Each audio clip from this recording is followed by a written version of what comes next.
ótica da linha do tempo. Êxodo 20:12 diz que, no caso, quem não honra pai e mãe, os dias são reduzidos, no caso. Sim. Essa redução que aconteceu na vida desse cidadão que não honrou pai e mãe, na ótica de Deus, ela foi reduzida ali desde o início, né? Não é isso? Como assim? No caso, ele, digamos assim, pra gente, em questão de obediência, a pergunta resumindo, a vida do ser humano, ela pode ser reduzida, abreviada os dias? O que abrevia a tua vida não é só tu desonrar pai e mãe, é o pecado. O salário do pecado é Tu já viu o bandido velho? Pronto, complicado. Então, um camarada que decide aprontar, os dias dele vão ser encurtados. Desonrar pai e mãe, pior ainda.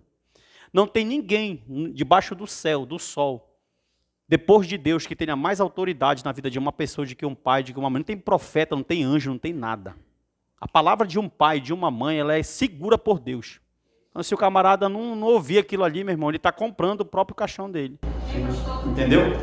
Então, isso quer dizer que, por exemplo, essa questão do bandido é tipo, só uma livre escolha, ele começou a fazer besteira, e aí teve a consequência moral daquilo que ele estava fazendo, mais ou menos assim.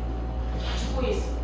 Tipo assim, aí a gente ia entrar, que não é a nossa aula hoje, na questão, Deus escolheu alguns e reprovou outros? Ou aí vai nascer a pergunta, quem é que escolhe Deus? É eu que escolho Deus ou é Deus que me escolhe? Tá, se é Deus que escolheu você, então ele decide. Outra coisa, quem é soberano? Por exemplo, assim, deixa eu perguntar, não, vamos perguntar uma coisa para vocês, porque essa pergunta que eu vou fazer para vocês, gente do céu, para onde essa aula foi?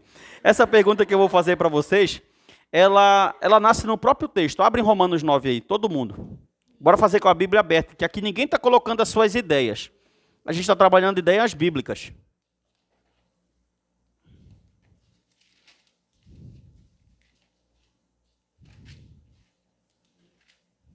Tá?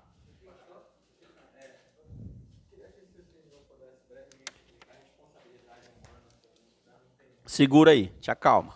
Tem 4 na tua frente. Já? Se eu perguntasse para vocês aqui, ó, Romanos capítulo 9, versículo de número... Nós vamos ler desde o versículo de número 10. Mas dá não, segura aí. Se eu perguntasse para vocês assim, vocês achariam injusto, olha para mim, todo mundo aqui, vocês achariam injusto Deus, estamos falando de Deus, né? Eu quero falar desse tópico aqui, desse aqui vocês não deixam, mas aqui nós vamos falando de Deus. Vocês achariam injusto Deus criar alguém para ir para o inferno? Vocês achariam injusto Deus criar uma pessoa para ir para o inferno? Por quê? Sim, aí que está. Deus quer o teu bem ou quer o bem dele? Responde, Daiane. Não sei, fala. O que é soberania? O que é soberania, pessoal? Por que eu fiz essa pergunta para vocês? Porque aqui mesmo no texto nasce essa dúvida. Olha aí, ó, pode ler aí. Romanos capítulo 9, versículo 10. Está todo mundo com a Bíblia aberta? E não ela somente, mas também Rebeca, ao conceber de um só Isaque, nosso pai. Escute. E ainda não eram gêmeos nem nascidos, nem tinham praticado bem ou mal, para que o propósito de Deus contra a eleição prevalecesse, não por obras, mas por aquele que chama. Já fora dito ela, o mais velho será servo do mais novo. Como está escrito, eu amei Jacó, segura. Próprio Deus falando, não é eu, fique com raiva de Paulo. Tá? Ó, eu amei Jacó e aborreci, em outras palavras, eu escolhi Jacó e reprovei. Quem é que está escrevendo? Um Deus que faz o que quer, a hora que quer, o dia que quer. No mesmo texto, o cara vai ficar indignado como vocês ficaram. Olha aí, versículo de número 14. Que diremos, pois, a injustiça da parte de Deus? Está aqui, olha para mim. O cara está perguntando, que Deus é esse? Que ama um e aborrece outro. No mesmo texto, no mesmo versículo tem uma pergunta, é uma pergunta retórica. Que é uma pergunta retórica? Quando tu faz a pergunta e tem a resposta. Olha o que diz. De modo nenhum. Aí ele vai falar, ó, aprenda o que é soberania. Se vocês não sabem o que é soberania, tá aí, ó. Terei misericórdia de quem eu quiser ter misericórdia, me compadecer de quem eu quiser ter compaixão. Assim, pois, não depende de quem quer, nem de quem corre atrás, mas de quem eu uso de misericórdia. Porque a Escritura diz, eu endureci, eu levantei Faraó, para mostrar em ti o meu poder, para que o meu nome seja anunciado. Logo eu tenho misericórdia de quem eu quero, e também eu endureço quem eu quero. Aí ele vai continuar o texto. Porventura, tu, criatura, me dirás, por que tu fizeste uns para honra e para desonra? Não tem um oleiro poder para fazer um para honra e outro para desonra, um para conhecer a sua glória e outro a sua... Preste atenção, você está falando baseado na sua justiça. A justiça de Deus não é como a nossa. Pode falar, Abacuque. Sim, olha o que o texto bíblico fala sobre Judas, que ele foi destinado para aquele propósito.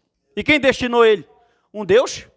Por que eu perguntei para vocês se é injusto Deus mandar alguém para o inferno? Bora para a Bíblia aqui, olha para mim aqui, todo mundo olha para mim, por favor. Vocês acharam injusto quando ele matou toda a geração de Noé? Ele matou, só salvou Noé e a família dele. Vocês acharam injusto quando ele falou, Abraão, pega teu sobrinho e sai de Sodoma e Gomorra que eu vou matar todo mundo? Vocês acham injusto quando ele falou para Josué, Josué, entra aí em Jericó, mata jovem, criança, velho, menino e adulto. Mata todo mundo. É um Deus soberano. Aí Paulo fala, porventura, diria tu, criatura, por que me fizeste assim? É porque na nossa cabeça, irmão, ai, Deus é tão bonzinho, Ele é só amor, e Deus me ama tanto, aí ele canta, tudo em pecado. Deus me ama. Meu Deus, pastor, mas a gente vê que o nosso Deus é o Deus criador, ele cria e ele tira, né? Ele coloca e ele pode tirar também. O senhor sabe como é um dos nomes de Deus chamado por Ezequiel? Jeová Naquel, anote aí. Eu nunca ouvi esse nome aqui, talvez. Eu vou colocar referência para vocês na próxima aula. Jeová Naquel, sabe o que significa? O Senhor que mata.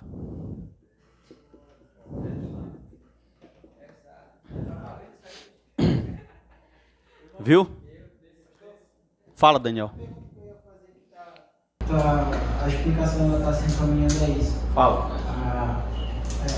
No começo da aula foi escrito que o ser humano tem um senso de justiça. Até que ponto, mediante isso, até que ponto o senso de justiça do homem chega a ser parecido com o de Deus? A gente sabe que a justiça de Deus está em Cristo.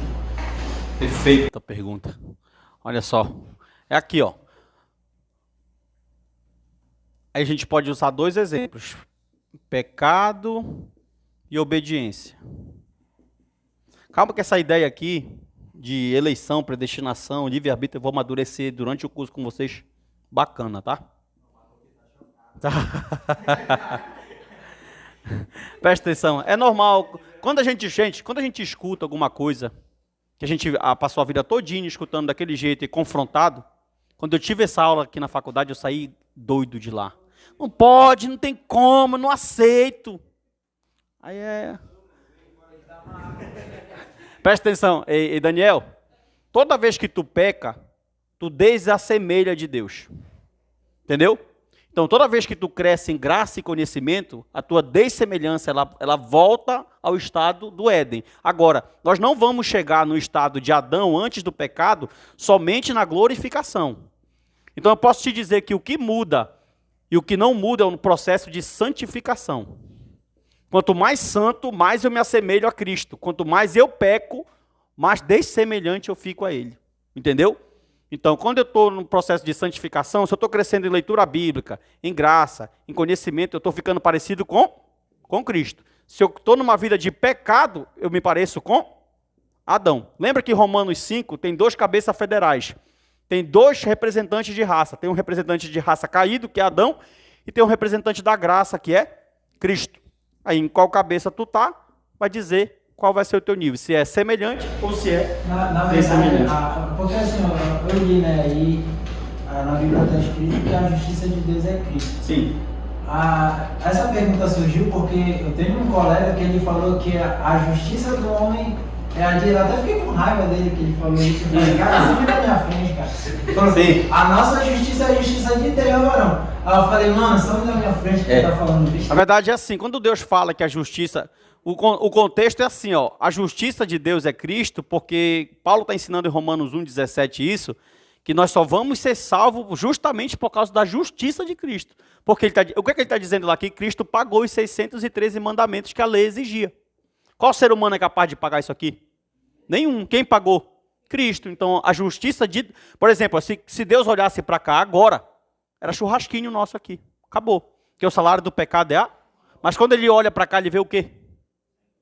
1 João 1,7b. O sangue de Jesus nos purifica de todo. Então, quando ele olha, ele não vê pecadores, ele vê pessoas expiadas pelo sangue do Filho. E o que é o sangue? O sangue é o calmante. Está lá em Romanos, anota. 3, é lindo esse texto, 21 ao 28. Aqui ele vai mostrar que ele tolera todos os pecados anteriormente cometidos para pagar tudo na pessoa do Filho. Hebreus 13:8. Jesus é o mesmo ontem, hoje e será eterna. Olha os 3 tempos verbais: passado, presente e futuro. Então, em Cristo estão sendo pagos os pecados do Antigo Testamento, os do presente e os que ainda vão acontecer. Será que tem poder esse sangue? Ou seja, aqui está sendo tudo pago. Por isso que a justiça de Deus é quem? É Cristo. E o texto todinho bíblico vai dizer que a salvação não é por obras, que você não pode se salvar. Tem uma ideia muito errada, sinergista no nosso meio, que a gente está comprando a nossa salvação, que a gente está pagando o preço. Isso não é verdade. A nossa salvação foi conquistada num Calvário. Agora tem um porém. Aonde entram as obras aí? Eu vou perguntar para vocês, respondem alto e bom som. Obras salvam? Mas todo salvo tem obra. Entenderam? Obras não salvam, mas todo salvo tem obras. E são obras dignas de arrependimento. Então, um dos sinais do salvo é que ele vai ter obra. Deixa eu perguntar para vocês outra coisa. Os demônios não creem? Mas eles fazem trabalho? Eles trabalham para o reino? Então fica essa aí. Crente que só crê e não trabalha é fé de demônio. Choca, né? Crente que só vem para a igreja e não trabalha, ele tem fé de demônio. O que diferencia a nossa fé da fé dos demônios é que a gente crê e serve.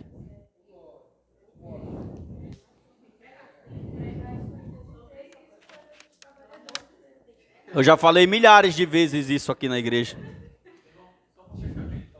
Vamos lá. Fala, Tassi. Bora lá, Vera o peso. Silêncio. Vamos lá. Ei, pessoal. Vai, Tassi. Sim. Que atributo seria? Soberania ou atributo comunicável? Nenhum atributo trabalha independente do outro. Todos os atributos de Deus, eles fazem parte do ser de Deus. Está aí na tua apostila. Passe a apostila de vocês, tem um gráfico lá. Ó. Pode abrir aí a apostila? Para responder a pergunta dele. Bem aqui, ó, tem uma bola. Vocês observarem lá. Pode passar. É a matéria de teontologia. Pode passar. Isso, ó. Vocês estão vendo essas bolas aqui? São atributos separados. Né? Aí está todos os atributos, comunicáveis e incomunicáveis. E o outro gráfico, pode dobrar a folha lá? Está uma bola assim, com os atributos todos neles. A gente fala assim, Deus nos visitou com amor. Os atributos, eles não são elementos que trabalham separados de Deus, eles fazem parte da essência de Deus. Entendeu, Tássio? Então, toda vez que Deus está agindo com soberania, ele está agindo com onipotência, com imutabilidade, com eternidade.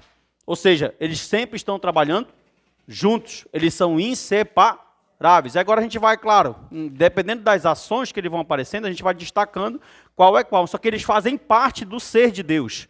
Eles não são separados de Deus. Entendeu?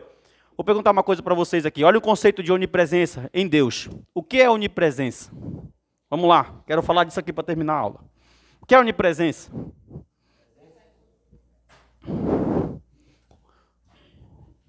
Onipresença. Pessoal, o que é o atributo onipresença? Deus está em todos. Deus está em todos os lugares. Qual é o motel mais famoso que tem aí na Mário Covas? Respondam. Não estou falando que vocês foram lá, mas vocês já passaram lá e viram. É o Sagitário, né? Se vocês forem lá, se resolvam com Deus. Tá. Olhe para mim. Deus, olha pessoal, por favor. Deus está em todos os... Deus está lá no Sagitário agora?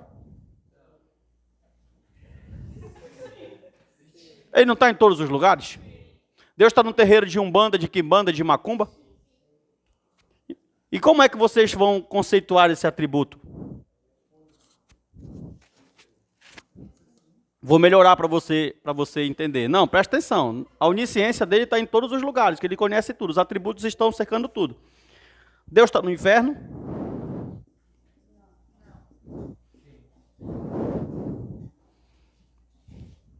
Respondam, pessoal. Vocês acabaram de dizer que Deus está em todos os lugares. O inferno é um lugar também. Deus está lá? Por quê? Gente, presta atenção. Qual é o local que escapa da presença de Deus? Nenhum. Nem o inferno, nem aqui. Sabe o que a gente faz? A gente conceitua, mas não entende o conceito que a gente usa. É tipo assim, ó. Os atributos de Deus, amor, paz, misericórdia, graça, não entram aqui. O que entra aqui é o atributo de ira, justiça, morte, juízo, dor. Ou seja, quem visita essa parte são os atributos de, digamos assim, de vingança, de ira de Deus. Nada escapa, tudo está diante do Deus Todo-Poderoso. Viu? A gente fala assim, ó, a gente chega no culto e fala assim, Deus não está aqui. Quando está travado o culto, não é isso? Ele está lá sim. Só que o atributo de graça não invadiu o ambiente. Entenderam? Nada foge da presença de Deus. Deus está em todos os lugares. Agora, como ele está atuando, é outra situação. Entendeu? Glória a Deus. Bora lá, para cá, para a gente ir terminando. Temos mais alguns minutos aqui. Ok? Outra coisa, vou dar um conselho para vocês. Vocês estão recebendo informações novas. Eu estou prestando atenção nos olhos de alguns que estão chocados. Olhando daqui, que meu Deus e tal. Calma, pessoal. A gente vai amadurecendo ideias, tá bom? Tudo que a gente aprende numa aula de teologia não é para a gente sair daqui falando, debatendo. Se tu vê o irmão cantando errado teologicamente, deixa o cara. Ontem quem não sabia era tu. Entendeu? Então a gente vai fazer o quê? Tudo que a gente vai aprender aqui, primeiro é para a gente somar na nossa vida. É para a gente servir a Deus melhor. E depois Deus vai nos colocar em situações que a gente vai poder ajudar as pessoas. Uma outra coisa. Se nós falamos aqui, por exemplo, eu usei aqui, nós falamos, quando nós fomos falar de Deus atemporal, que Deus não muda a história, que a história está mudando na nossa ótica, mas que na dele não muda. Não vão sair daqui dizendo, olha, o pastor Nascido falou que Deus não muda a história. Por quê? Porque vocês não vão saber explicar. Né? Se uma pessoa chegar comigo e me perguntar, eu vou saber os conceitos teológicos e explicar para ela com a Bíblia aberta, porque eu não acredito que Deus não muda a história. Então, quando você for falar um assunto, por exemplo, eleição, é um assunto difícil. Viu? Esses assuntos são assuntos complexos. Então, se você não domina, não fale. Vai estudar, pesquise sobre o assunto, leia sobre o assunto. Aí quando você já tiver manuseado aquilo ali, aí você vai e comenta. Aí, menina, tu nem sabe. Não. Aí lascou tudo. Olha só, pessoal. Então eu tenho aqui, ó, umas provas tradicionais da existência de Deus. Pastor Narciso, é claro, a Bíblia não está sendo escrita, que fique bem claro isso, que a Bíblia não está sendo escrita para provar que Deus existe, tá? Esse não é o objetivo dos apóstolos nem dos profetas. Não é isso.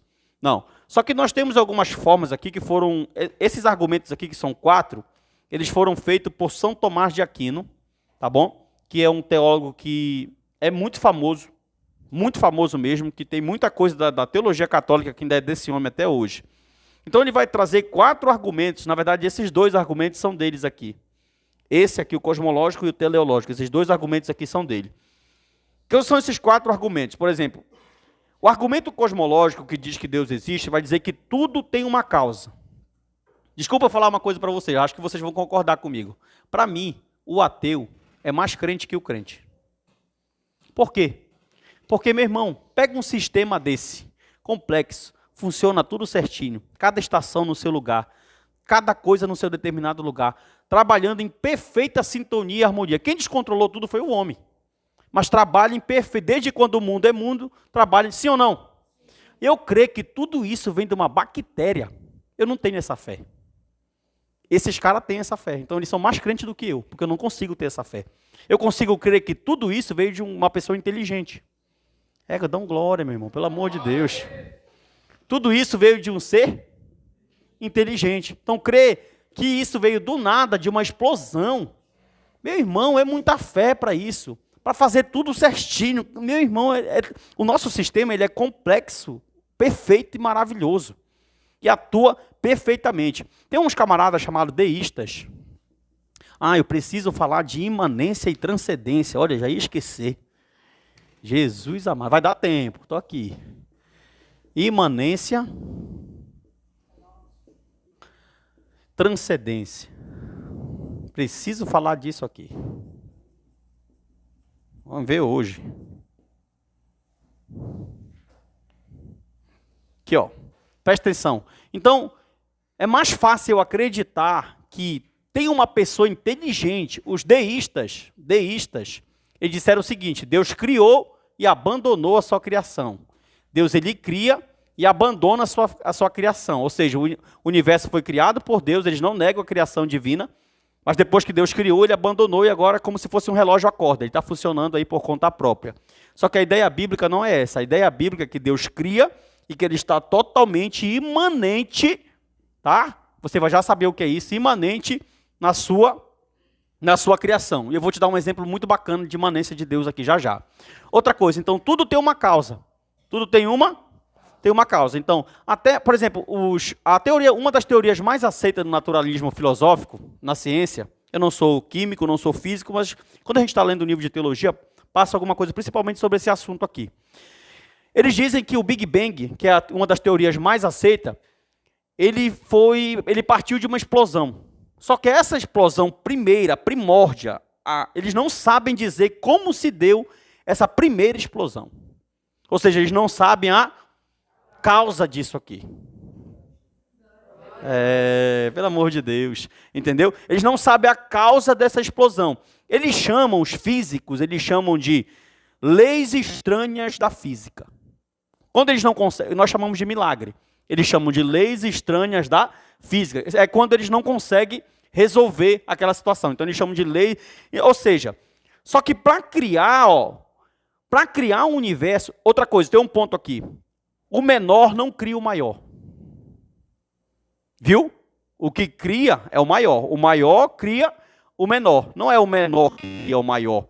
E o argumento ontológico diz que Deus é maior do que qualquer coisa que possa existir no universo. Ou seja, se o universo é tudo isso e existem os multiversos, que a gente nem imagina que estão agora sendo detalhados nos filmes da Marvel, né? Os multiversos, aquilo ali não é tirado do nada. Viu? Os cientistas hoje já trabalham com a ideia, com a hipótese muito grande, com a teoria muito aceita, só um minuto, para mim não perder o raciocínio, dos multiversos. Entendeu? Olha isso aqui. Uma vez eu estava... Segura aí, Nayane, a tua pergunta para te não esquecer, eu já te passo. Eu estava na faculdade, e o professor falando sobre alguma coisa sobre Deus, aí ele perguntou assim na sala de aula, irmã Alice, vocês já se perguntaram por que o sistema solar está aí? Aí ele foi lá no quadro e começou. Quem lembra? Sol, Vênus, me ajuda. Quem está estudando no ensino médio? Marte, Terra, Urano, Netuno, Saturno, já estou errei todinho, Plutão. Está aqui. Presta atenção. Olha aqui, ó. Eles estão assim, não é isso? Bem aqui, ó, estão nós. Calma. Aí ele falou assim, vocês já se perguntaram por que esses planetas estão aí? É criação de quem, irmão? Olha o que ele disse. Ele falou assim mesmo, ó, na eternidade, ele falou o que eu disse para vocês em aula. Na eternidade, nós vamos tentar conhecer quem é Deus e nós não vamos conhecer Ele de tão grande que Ele é. Mas não se entusiasme se um dia Ele falar assim, prepare e vamos fazer uma vigília lá em Saturno. Cara, o meu pelo arrepiou todinho. Porque isso não está aí à toa, gente. Algum propósito tem. Deus não criou e, eu vou colocar isso aqui. E as galáxias que a gente não sabe onde é. Meu irmão, é muita onda isso aí. Agora prestando, beleza. Então a causa de tudo isso aqui tinha que ser algo maior. E o argumento ontológico, que Deus é maior do que qualquer coisa que possa existir. Agora presta atenção nisso aqui, ó. Diga assim, teleológico. É uma subcategoria desse argumento aqui, ó. Significa o quê? Se a Terra estivesse bem aqui, ó, não dava para ter vida porque ia ser muito quente. E se ela estivesse bem aqui, não dava para ter vida porque ia ser muito frio. Ela é o único planeta do sistema que tem condições adequadas para ter vida. Aí o cara vem me dizer que uma bactéria, meu irmão, tem alguém, ó, presta atenção, concentra-se na harmonia do planejamento do universo. Sabe o que foi que um físico muito famoso, não sei se foi Einstein, ou se foi... Não foi Einstein. Foi um famosão também que tem, cara. Um físico muito famoso. Daqui a pouco me vem na cabeça. Presta atenção. Isaac Newton, obrigado. Newton, quando comprovou isso aqui, sabe o que ele disse? Tem um arquiteto. Ou seja, ele disse que o design é inteligente, ó. Ele falou assim, ó. Tem alguém por trás. Tem alguém poderoso. Tem alguém que sabe mais. E esse alguém é quem?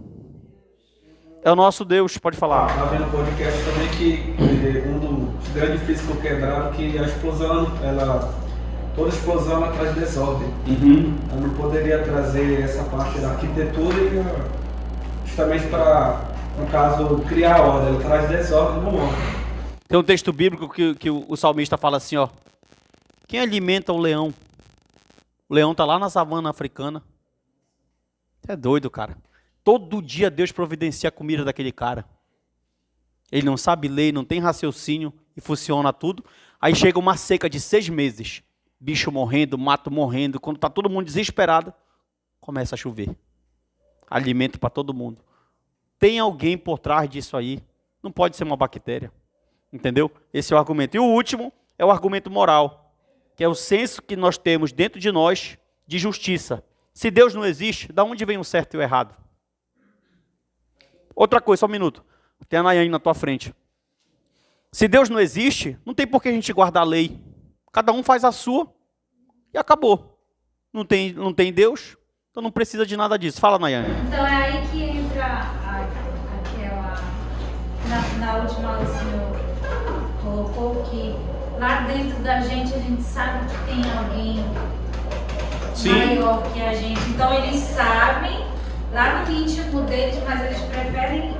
pegar a verdade que eles sabem que existe e transformar ela em mentira. Por isso que eles dizem que não existe ateu. Sabe sim. Presta atenção, todo ser humano, ele é religioso. Não interessa se tu está na macumba, tu vai querer um Deus. Não interessa se tu é índio, tu vai querer um Deus. Não interessa se tu é espírita, tu vai atrás de um Deus. Todo ser humano tem essa necessidade de buscar um Deus. Então eles vão buscar aquilo que eles acham que é certo. Que além daquilo que eles creem, tem algo a mais, soberano. Sim. E é muito mais fácil eu negar. E outra coisa, o fato de nós termos a natureza caída, essa natureza caída, aí que vai colocar um grande abismo entre nós e a procura desse Deus. Nós não vamos procurar Deus. Se Jesus não vem atrás de nós, a gente não acha Ele. Na verdade, não fomos nós que achamos Cristo. Foi Cristo que nos achou. Então Ele nos achou... Não sabia? Fala, Daniel. Colabora. E falar sobre a parte científica. Tem um cristão aí no Brasil que ele é conhecido no mundo e ele está defendendo um estudo chamado espectrometria de massas. Ele não vai provar, ele vai falar sobre a criação divina. Aí vai entrar essa teoria do design inteligente e isso tudo. E se os alunos quiserem estudar mais sobre isso, procura lá, espectrometria de massas, que ele vai explicar tudo. Por exemplo, eu vou falar para vocês, para terminar esse pedaço aqui, eu vou falar isso aqui para a gente ir embora. Já ouviram falar do design inteligente, do telescópio que saiu agora, o James Webb?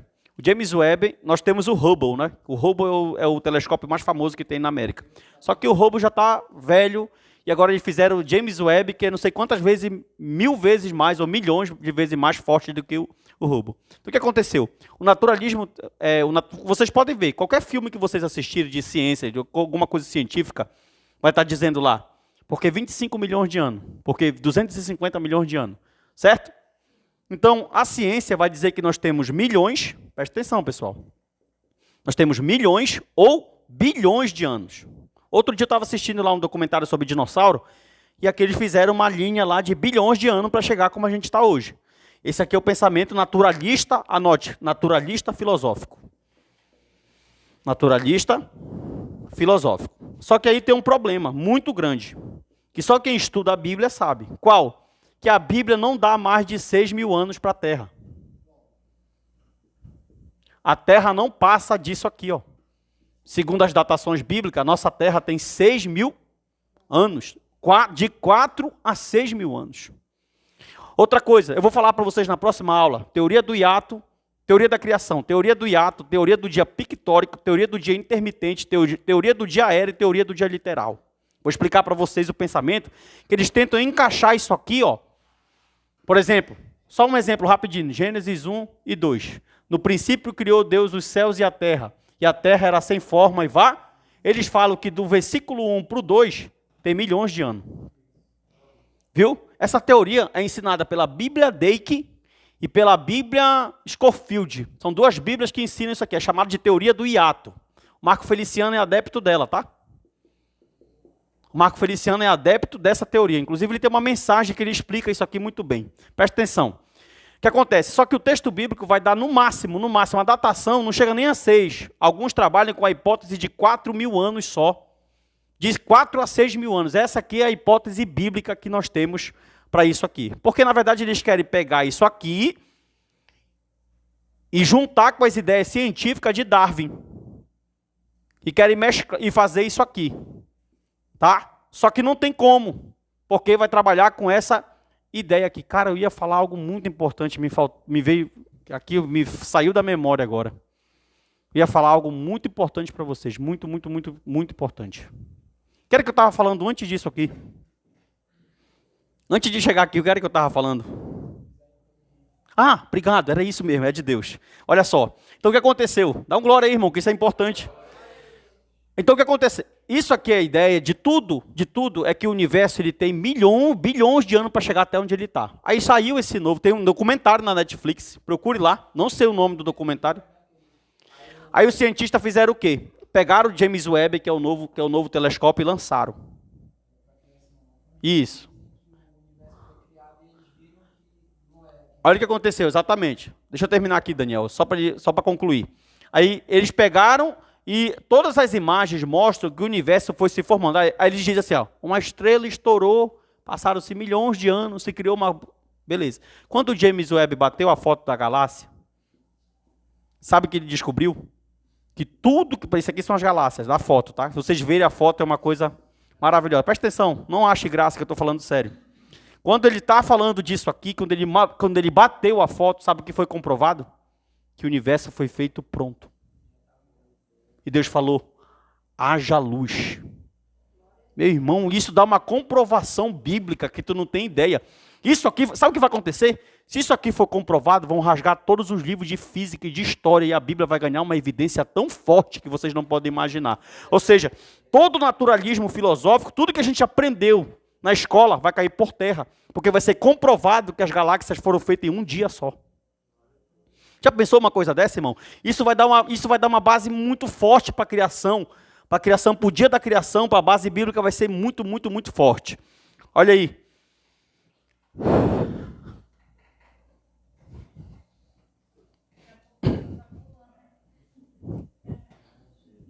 Vou rodar hoje.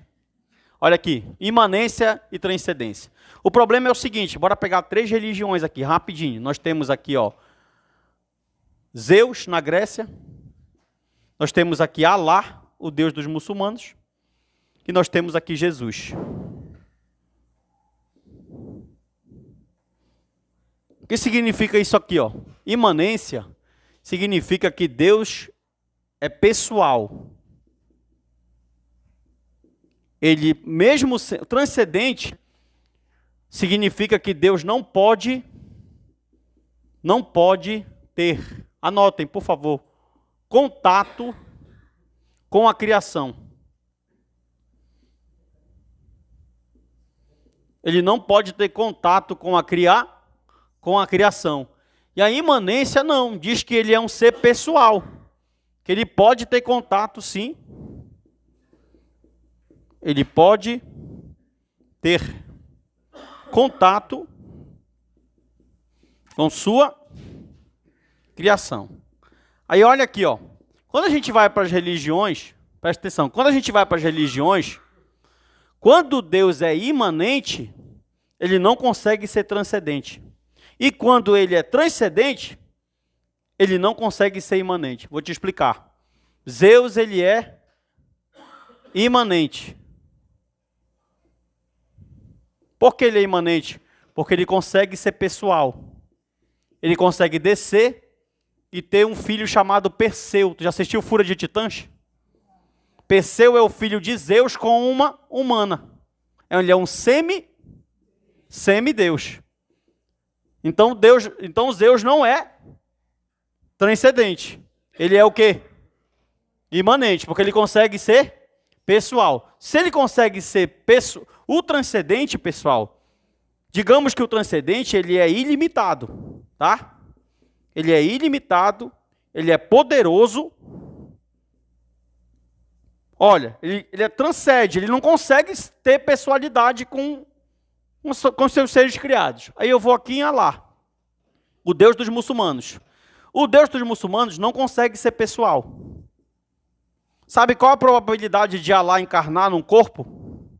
Pergunte. Qual? Nenhuma. A forma que Jesus encarnou, por exemplo, a ideia de Deus vir até nós no corpo de Cristo, por muçulmanos, é impossível, porque Alá é transcendente. Ou seja, não tem. Por isso que o Alcorão é Alá ali, ó. O Alcorão é como se fosse a pessoa de Alá, porque ele não pode ser pessoal. Agora, olha, se ele é transcendente, ele não pode ser imanente. Ele não pode ser pessoal. Aí vem Jesus, que é transcendente. É doido, é?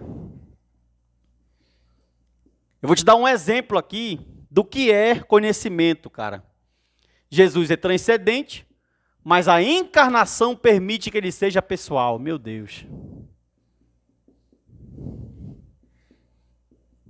Permite sua imanência. Só Jesus que consegue ser transcendente e imanente. Agora escute aqui. Pastor, o que é imanência? Imanência é a pessoalidade de Deus. Alguém tem um remédio aí? Um remédio, uma pílula, um comprimido, alguém tem no bolso aí? Não, não era para dar para ele, não. Presta atenção. Me dê aqui, irmã. Se a senhora tem um remédio que eu quero dar um exemplo. Olha aqui, aqui tem um comprimido. Tinha um pastor aqui no Marajó, que ele era usado com dons de curas e milagres. O pastor Bruno conhece ele pode testemunhar que eu não estou inventando história para contar exemplo. E ele foi usado por Deus no município aqui do Marajó por muito tempo. Deus fez grandes sinais pela vida dele. Quando chegou para o final da vida, crente gosta de comer, né? Comeu e adquiriu diabetes. A mulher do diabo, diabetes. Aí o que aconteceu? Ele de forma nenhuma quis tomar remédio. Ele falou, Deus vai me curar. E não foi para o médico, não fez as consultas, continuou comendo, perdeu a primeira perna e nada de Deus curar ele. Perdeu a segunda perna, ou seja, foi perdendo todos os seus membros e chegou a falecer Por quê? Na cabeça dele, tomar um remédio era diminuir quem Deus é. E se eu te disser que o remédio é a imanência de Deus? Isso aqui é a imanência de Deus. Quem foi que deu sabedoria para o médico? Só que o cara quer ver Deus em glória. Isso aqui é a imanência de Deus, pessoal. Ó, sabedoria para um homem estudar, entrar numa faculdade, descobrir de forma científica um compromisso que vai te ajudar a viver melhor aqui. Ajuda de um lado e mata do outro. É verdade, mas ajuda. Porque isso aqui, ó, se ele soubesse o conceito de imanência, que é Deus pessoal, ó. Ser um ser pessoal, deu inteligência para o homem, está aqui, ó. A imanência de Deus aqui na minha mão, ó. E o camarada morreu por causa de... Ele queria ver Deus em glória, agora ele está vendo, né? A transcendência de Deus em glória. Fazer o quê? Então, ó, nosso Deus ele é um ser pessoal. Isso foi através da encarnação. ele consegue ser transcendente. Nas outras religiões, quando ele é transcendente, ele não consegue ser imanente. E quando ele é imanente, ele não consegue ser transcendente. Cristo é o único que consegue ser transcendente. Eita glória.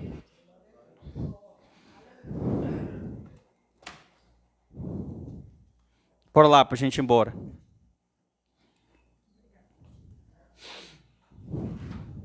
Vamos aqui. Os substância de Deus. Para a gente ir embora.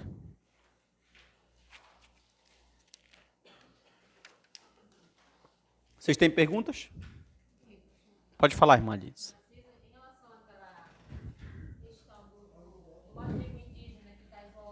Sim.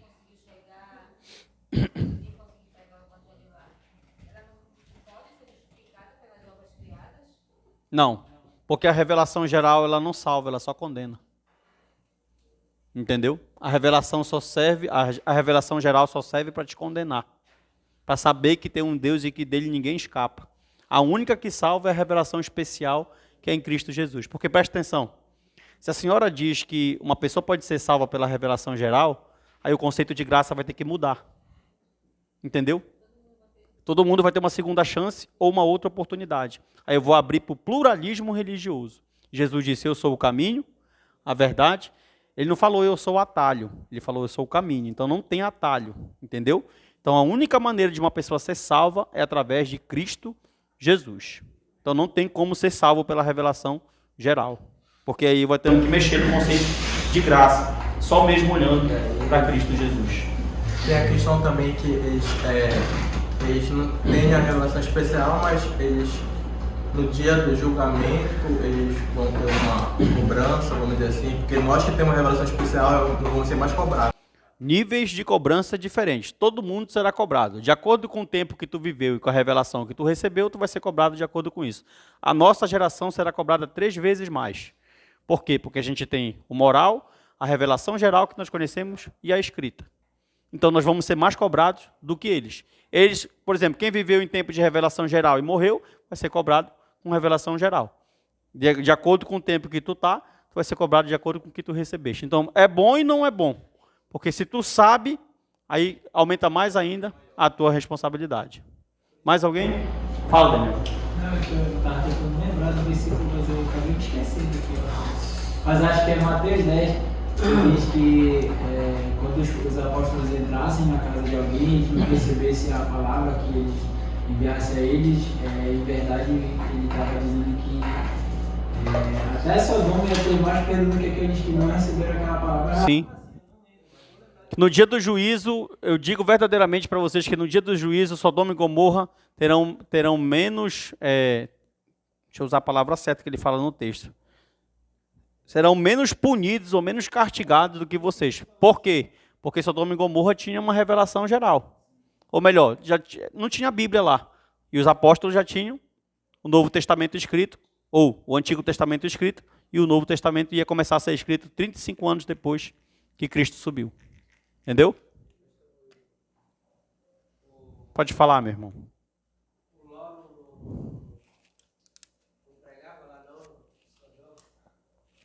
Não tinha esse conceito, tipo assim, a revelação, irmão Felipe, ela começou a ser coletiva depois.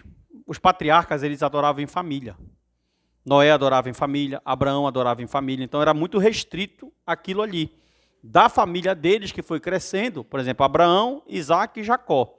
12 filhos, desceram para o Egito 70 pessoas. Então, dessa família que o evangelho vai começar a ser proclamado, né? Que vai apontar em Cristo Jesus. Mas esse contexto ali não era que eles saíam assim, bora, tá? Tipo assim, eles tentavam evangelizar com a vida, até porque não tinha, até o nome de Deus eles não sabiam. Deus se revelou para Abraão como El Shaddai, mas daqui a pouco ele vai se revelar como Jeová Jiré. Em cada momento, Moisés, eu sou Jeová Nissim, eu sou tua bandeira. Em cada momento da história, de acordo com a necessidade, Deus vai se revelar para eles. Até chegar a um conceito sistematizado de quem é Deus, ele ser adorado, seus atributos.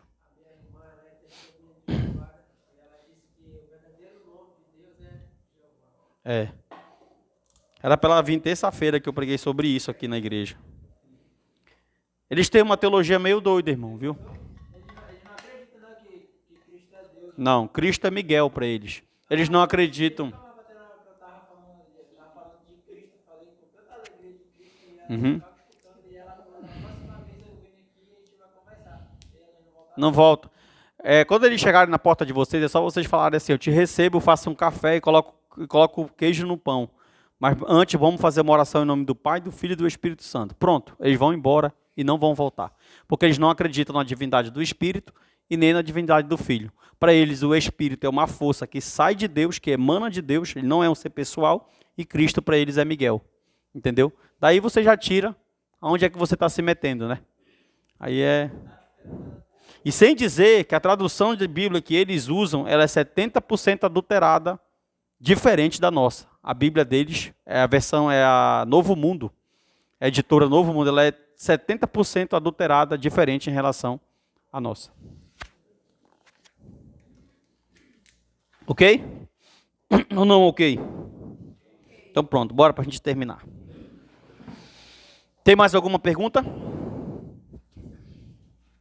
E aí, Abacuque? Pode falar, irmã Isabel. Oxalá é uma divindade de uma religião... Fale, se a senhora quer falar, pode falar. Uhum. É porque tem no nosso português Oxalá e Oxalá significa se eu pudesse ir. Entendeu? Tem essa palavra no nosso português. Oxalá e... eu já ouvi muita gente falar isso. Oxalá se eu pudesse ir. Entendeu? Só que Oxalá é uma deidade de uma religião de matriz africana. É um demoninho que é sobrecarregado ali de Olorum. Entendeu? Mas se fosse usado no contexto do português, porque é assim, irmão, o diabo, irmã Isabel, ele quer pegar o que não é dele para usar. Né? E outra coisa, eu acho que foi uma coincidência, porque a raiz dessa palavra Oxalá, ela não vem do nosso português. E o termo Oxalá no nosso português veio bater a combinar com isso aí, entendeu? Então, que ele esteja usando no sentido só de se eu pudesse. Agora, se ele está invocando uma deidade, que Deus fulmine ele na hora do... E aí, Abacuque, ficou tudo tranquilo aí a questão do livre-arbítrio? Deu para amadurecer? O que tu achou?